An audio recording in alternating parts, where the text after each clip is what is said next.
രേണുസുതി വളഞ്ഞിട്ട് ആക്രമിക്കാൻ നിന്നോടൊക്കെ എന്ത് തെറ്റാണ് അവര് ചെയ്തത്? നിന്റെയൊക്കെ വീട്ടിൽ കയറി കളിച്ചോ? നിന്റെയൊക്കെ അമ്മയോ പെങ്ങളെയോ നിന്റെയൊക്കെ ഭർത്താക്കന്മാരെയോ കാമുകന്മാരെയോ പിടിക്കാൻ വന്നോ? ഒന്നും ചെയ്തില്ലല്ലോ. രേണുസുതിക്കെതിരെ ഇപ്പൊ രേണുസുതി ഒരുത്തനെതിരെ പരാതി കൊടുത്തു, ഒരു അതുൽ വ്ലോഗ്സ്. അവൻ എന്താ മാന്യമായിട്ടാണോ? അവൻ ഒരാളെ കുറിച്ച് മാന്യമായിട്ടല്ല സംസാരിക്കുന്നത്. അവൻ വളരെ മ്ലേച്ഛകരമായിട്ട് മലയാള ഭാഷയാണ് അവൻ ഉപയോഗിക്കുന്നത്. തെറിയൊന്നും അവൻ ഉപയോഗിക്കാറില്ല. പക്ഷെ അതിൽ ഏറ്റവും തറ വേർഷനാണ് അവന്റെ ചാനലിൽ നിന്ന് ഉപയോഗിക്കുന്നത്. രേണുസുതിയുടെ ബാക്ക്ഗ്രൗണ്ട് ചെക്ക് ചെയ്യാനും ഹിസ്റ്ററി ചെയ്യുന്നെടുക്കാനും നീയൊക്കെ എന്തോന്നാണ് ചാരന്മാരോ മൊസാദോ അതൊന്നുമല്ലല്ലോ. അവര് ഈ പറയപ്പെടുന്ന രാജ്യദ്രോഹിയല്ല.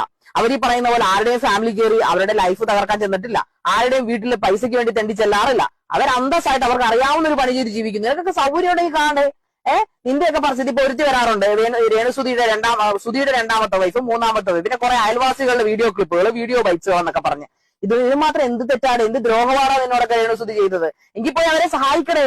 ഇത്രയൊക്കെ പിന്നെ പ്രതിഷേധമുള്ളവർ എന്തിനാണ് അവരുടെ വീഡിയോ എടുത്തിട്ട് ചെയ്യുന്നത്? അവരെ വെച്ച് കുറെ കാശൊക്കെ ഉണ്ടാക്കില്ലടാ നീയൊക്കെ. അത് തന്നെയല്ലേ നീക്ക് ഇപ്പോഴും ചെയ്തിട്ട്?